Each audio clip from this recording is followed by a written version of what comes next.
Hi and welcome back. In the last video we had an overview of the project that we're going to work on to learn how to create web pages inside of Microsoft Expression Web. And you remember in that last video I mentioned that there were going to be three distinct phases to actually creating your web page. And those were going to be setting up your HTML structure, then setting up your content inside of your structure, and then finally writing the CSS to actually format your page or to make it look the way you want it to look. So phase 1 was going to be setting up the HTML structure. Phase 2 was going to be adding your content to that structure. And phase 3 was going to be setting up the CSS. Now, in order to do the first couple of phases, you're going to need to understand a little bit about the language HTML.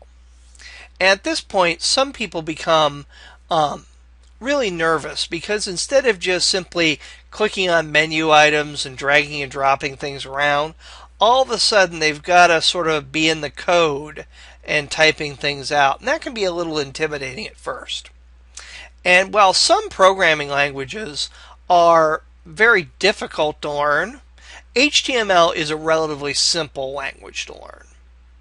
It gets very detailed later on, but as far as what you need to know to create a basic website, like what we're doing here, there's not a lot to HTML.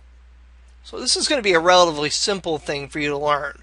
So don't worry, don't freak out that you're going to have to start learning the code behind the web page. This is going to be something that's going to be relatively simple and easy to learn. And to help you learn that, for this video, which is going to be an overview of HTML, I have a handout that's on my website. So if you've downloaded the framework and the completed exercise files, you can go back to that page and download the HTML handout for this video. And this is going to be the handout that we have right here. Oops, go back up here to the top. And you can see here I've got all the notes that you're going to need for this video. There aren't very much of it. You can see it's just like a page and a half. So not too terribly much to learn there. And then coming down here, the most important part of this handout is going to be this HTML vocabulary list.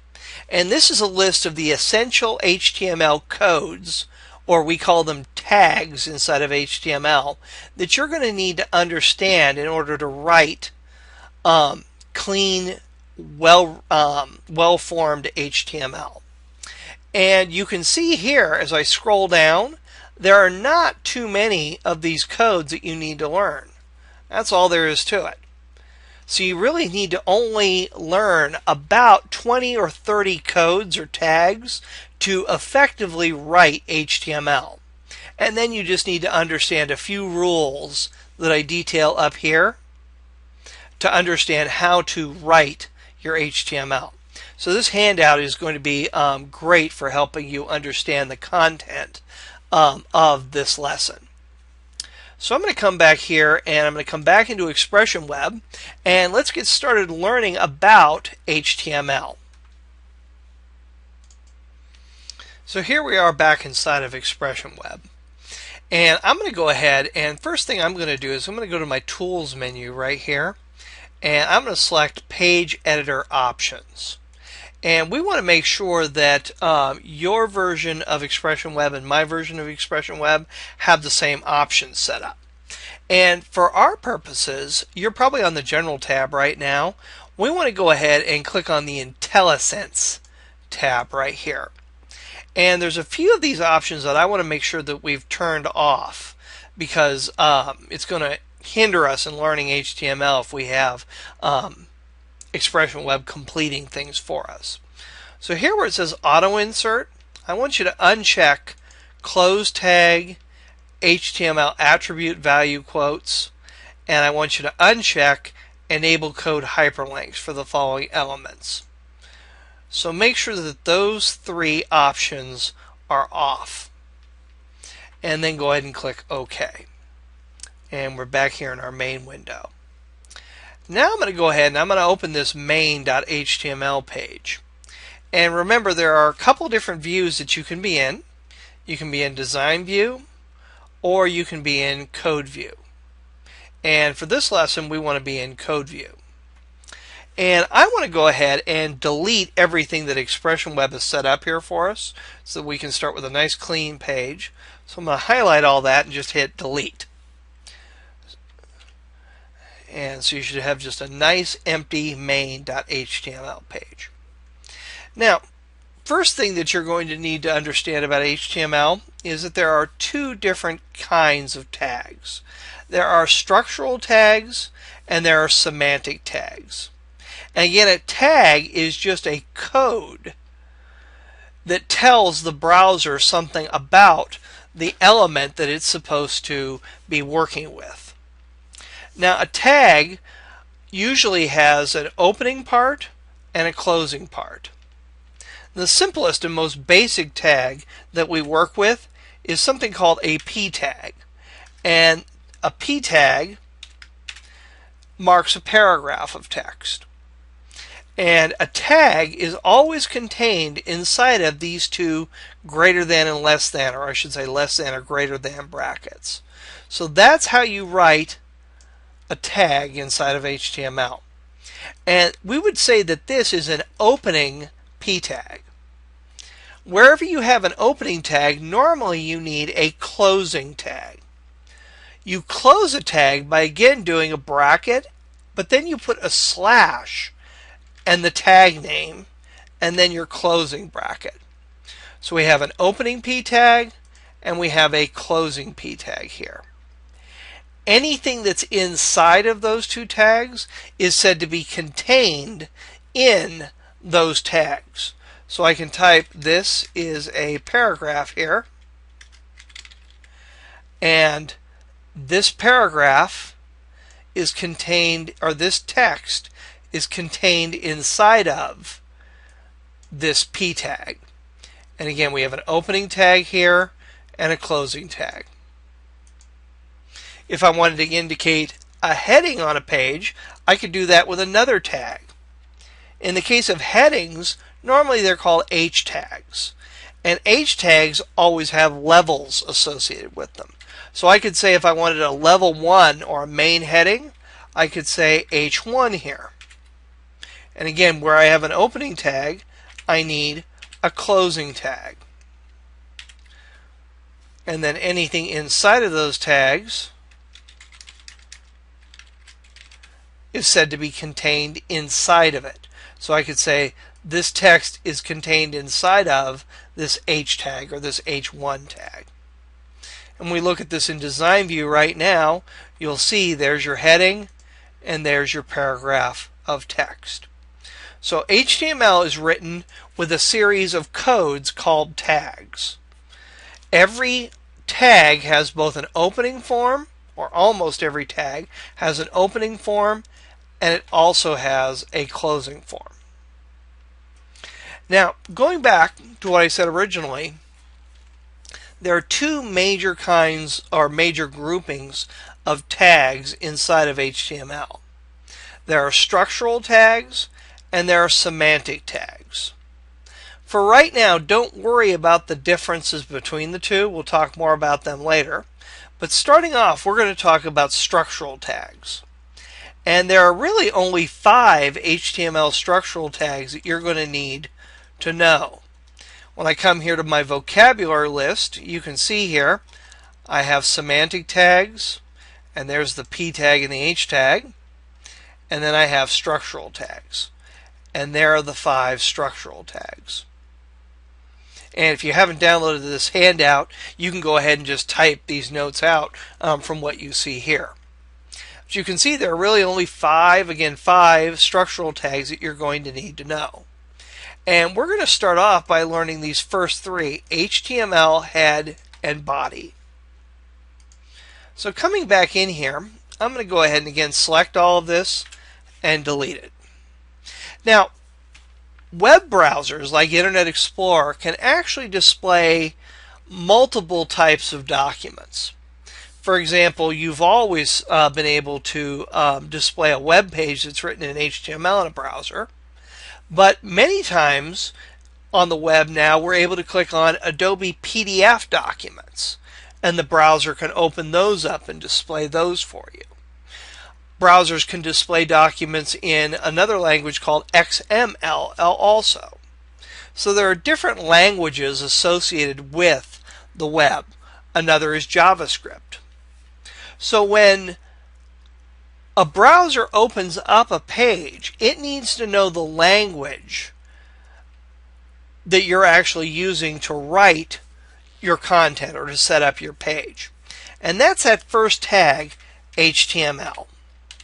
And again, where we have an opening tag, we always need a closing tag. So anything that we place in between this opening tag and this closing tag will be considered by the browser as HTML. And we say that content is contained inside of those tags in exactly the same way a paragraph of text could be contained inside of a p tag. Now, there are two major sections inside of every HTML document, a head section and a body section. And you write those very simply just like this. Whoops. Head. And then I close my head tag. And then body. And then I close my body tag. Just like that. Now, HTML is not case sensitive. So you can type this in uppercase or lowercase. I would recommend, though, that you type all of this in lowercase and that you generally get used to typing things in all lowercase, because some things, like style names, actually are case sensitive. So if you stick with all lowercase, you're going to be ahead of the game. HTML also does not care about what is called white space or empty space in a document. It doesn't matter if you write this like this, or if you have the tags side by side like this, or if I've got a whole bunch of carriage returns in there. This all means exactly the same thing in HTML. It also doesn't matter if you've indented things like that. And what you're going to want to do is you're going to want to get used to using white space or extra lines and tabs or indents to organize your code and make it really readable.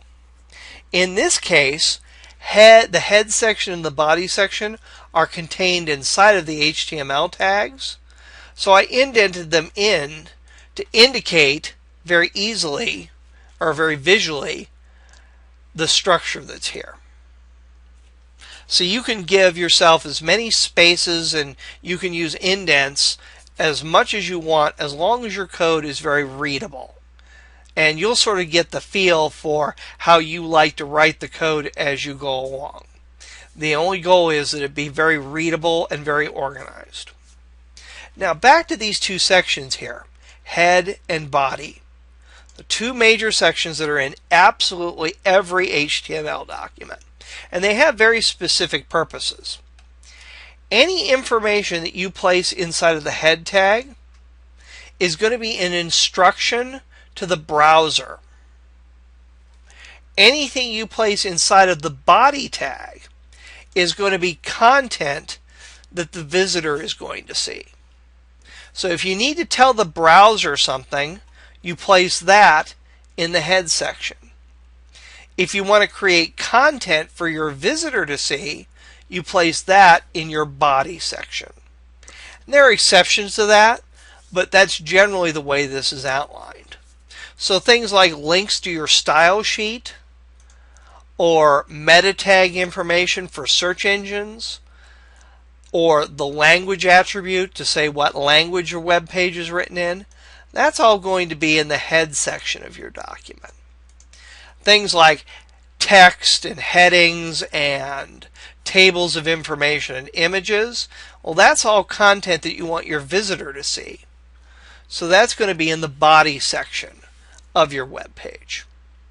So we have the head and the body section. Now, the only thing that we need to place inside of the head section is a title tag. And that's going to be the title for the window or the tab inside of the browser. If I go ahead and bring up Google Chrome here, you'll see there's a name here for this tag. And whatever you place inside of the title tag is going to be displayed in this tab right here. In Internet Explorer, it would be in the title bar at the top, maybe. If you don't have a title tag, whatever the name of the page, whatever the file name, will be displayed there. So if we didn't want it to say index.html there, instead of if we wanted to say welcome to Fullerton Corporation, we would place that in a title tag. So inside of the head tag, I'm going to go ahead and do an opening title tag and type welcome to my website. And then I'm going to go ahead and close my title tag. And again, white space doesn't matter. In the case of head, body, and HTML, I had the opening and closing tags on different lines. In the case of title, I just lined it all up at once. I could have just as easily done this though. And this would have been exactly the same thing as the way I had it before. So again, that's entirely a matter of personal preference. One other thing that I want to point out to you, I'm going to go ahead and delete my title tag, my closing title tag from right there. I want you to notice that head is now in red and highlighted in yellow. And that's Expression Web's way of saying, hey, I think there's a problem here. Something's not right. And Expression Web is right because we didn't close our title tag. So whenever you see something in red and highlighted like it is here, you know that Expression Web is calling out an error on your page. When I go ahead and re-add that title tag there, you'll now see that the head tag has gone back to normal type. So watch out for that yellow highlight and red on your different tags because it means you've made a mistake. Now, coming down here to the body section, again, this is where you're going to place any content that you want on your page. Now, the difference between structural tags and semantic tags is pretty simple. A structural tag identifies the structure or the outline of your HTML document. Whereas a semantic tag, the word semantic means to have what its meaning is. A semantic tag identifies what a piece of content is. So if we come back to our handout here and we look at our first couple of semantic tags that we've already used, P and H1, well, you can see how the paragraph tag gives meaning to the content that it contains. It denotes that a paragraph of text is here. Or H1 indicates that this is a first level heading on a page. This has meaning. Whereas these down here are basically just for creating the structure of your document. It doesn't say anything at all about your content. So I can go ahead here and in my body tag, and by the way, you would never have a semantic tag inside of your head section. You would never have a semantic tag inside of your head section. And in the body section, I could go ahead and if I wanted to give a title to my page, I could do an opening H1 tag. And again, it highlighted body in red because I haven't closed that tag. And I could type welcome to my website. And then I can close that HTML tag. And again, the error went away. And then I can come down here and type a paragraph of text. This is a paragraph.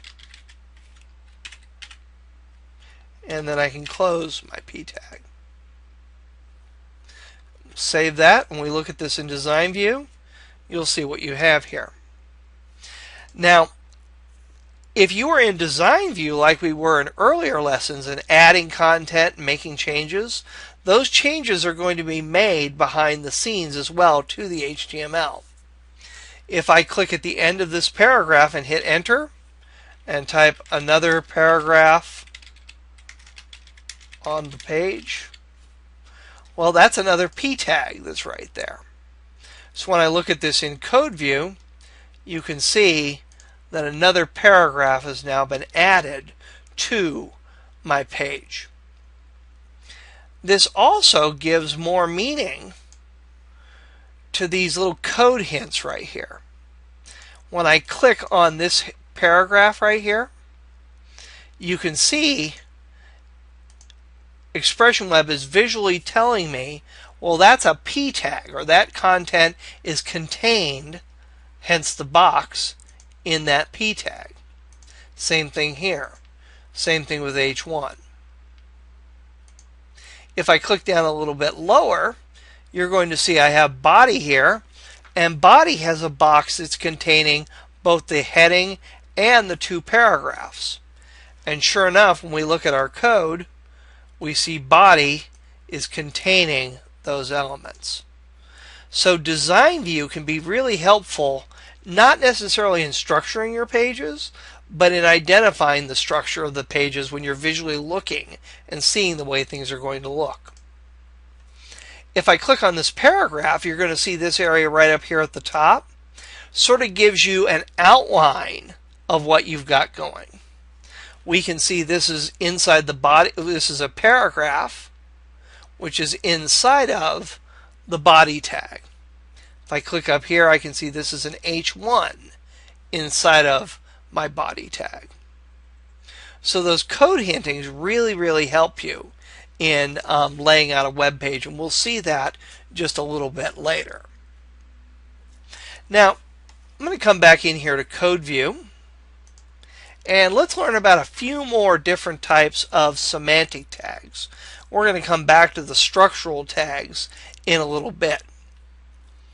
But when we're looking at our different tag types here, a lot of these have to do with text. And there are three tags here, UL, OL, and LI, that have to do with organizing elements into, or content into, lists of information. Now, sometimes these lists are going to be just traditional bulleted or numbered lists like what you're used to. But oftentimes you're going to use a list to organize other types of content on the page. For example, when we look at our completed project here, this menu up here at the top is actually in a list. These social media icons here are in another list. When I come to my contact page, the fields in this form are elements in a list. So don't restrict yourself to thinking about a list just as a traditional list of bulleted or numbered text items. A list is a sequence of items, whether it is a bulleted or numbered list or a sequence of fields on a page, in this case for the form, or a sequence of menu items. So lists are one of the most important elements that you can understand inside of HTML. Now, there are two different types of lists, unordered lists and ordered lists. Unordered lists are always contained in UL tags, or unordered list tags. An ordered list is contained in an OL tag. By default, unordered lists show up as bulleted lists, and ordered lists show up as numbered lists. But again, when we're using lists for other types of things like menus or forms, we're going to remove the bulleting and the numbering and just use the essential attributes of the list for that element. And again, we're going to come back to that in a little bit. But if I wanted a bulleted list, I would start by opening a UL tag and then by closing the UL. And now it can be said anything that I can put inside of this is said to be contained in this unordered list. Now, unordered lists, the different element or lists in general, whether they're ordered or unordered, the different elements in those lists are contained in LI tags or list item tags. So let's say I wanted a list of names here. I would do LI Timothy. Whoops, forgot to type the closing item out there. And then I can do Mary. And we'll do one more, Peter. So I have 3 list items here that are contained inside of a UL. When I go into Design View, sure enough, you can see there is my unordered list. And again, when I click on that, you're going to see it says LI there. You'll also see that it says up here in your code hinting that this element that I have selected is in the body section, inside of a UL section, inside of a list item tag. And again, this may seem pretty simple and obvious right now, but later on it's going to really help you debug your HTML pages. Now, if I went ahead and went into Code View here, let's say I changed this UL here to an OL. And then saved it and went back into Design View. Well, now it's a numbered list. So remember, ULs give you a bulleted list and OLs give you a numbered list. And I could change that back just as simple as typing the code there. Now, a very frequent mistake at this point is I actually changed that from an OL to a UL, but there's no closing UL tag. There's also no opening OL tag. So you can see again there's an error right here. And Expression Web is highlighting that in yellow and placed it in red. If I change that closing tag to UL though, you'll see the error goes away. So that highlighting in red is really, really important for identifying issues inside of your web page. We're going to go ahead and take a break in this video now. The next video we're going to learn how to do links as well as tables of information inside of HTML. So I'll see you in the next video.